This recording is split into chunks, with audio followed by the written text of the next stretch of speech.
Pakistan is neither an ally nor a partner, and the U.S. should be under no illusion that this is the case. And yet, Pakistan is the recipient of the biggest aid package the U.S. offers. How do we change the calculus of this dysfunctional relationship? It's a very basic question, but I mean, I think you are in prime position right now to answer this. And is, in your opinion, is Pakistan a willing partner? Well, Pakistan has the privilege. You're talking about U.S.-Pakistan relations. Yeah. Pakistan has the privilege, unique privilege, I think, of being the most allied ally of the United States. We've signed so many different agreements, and most sanctioned ally of the United States. So we have been in both sides of the fence concurrently. Having said that, I think I'll correct you on one thing. The aid package to Pakistan is not the biggest at all. If you look at the numbers compared to other countries, we are substantial, but we are not definitely in the top of the pile. Also, when we count aid from the United States to Pakistan, reimbursements for expenses are also treated as aid. This I've been debating, discussing with everybody. So, for example, when the US troops used our bases for Afghanistan, we charged them whatever was required under agreement with them. When they reimbursed us for it, they said this is aid. And they still call it aid. It is fuel we sold them, for example. Fuel used to go from Pakistan. When we were reimbursed, that was all counted in the aid number. But that's accounting issues.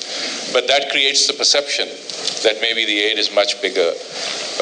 Frankly, the relations are where both countries benefit from that relationship. The U.S. gave us money not just because they liked what we said, because strategically Pakistan's role in the Afghan conflict was very critical for the United States. We gave them air corridors, we gave them some bases, not anymore. Of course, the bases have gone because the intensity and type of conflict has changed. So all that depends on the needs of the two countries. I would say we've been good and reliable allies. We have, but no country will give up its sovereignty. The other thing is nuclear program. We have a nuclear program. This is engraved in our system. This is our one protection. And many countries don't like that, including, I think, perhaps even the United States. But that is not debatable, and Pakistan will never part from any of its nuclear capabilities. We believe in nuclear, and the nuclear assets are a source of peace in South Asia. Otherwise, the imbalance will be too great. And the protection of those nuclear assets, where some concerns are expressed, which I do not, there's no harm in expressing them, is a major priority for the government. Has been in our government, has been in subsequent governments. So the assets have to be well protected.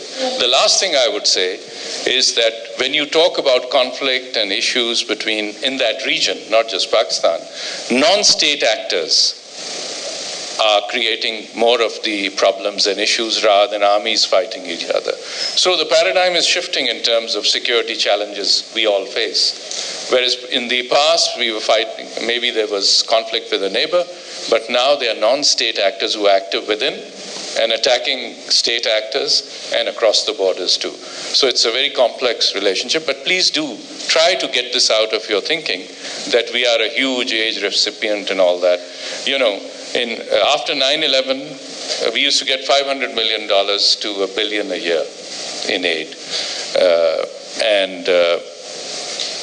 I told somebody that if $500 million or $1 billion can change the destiny of a nation, life would be very simple.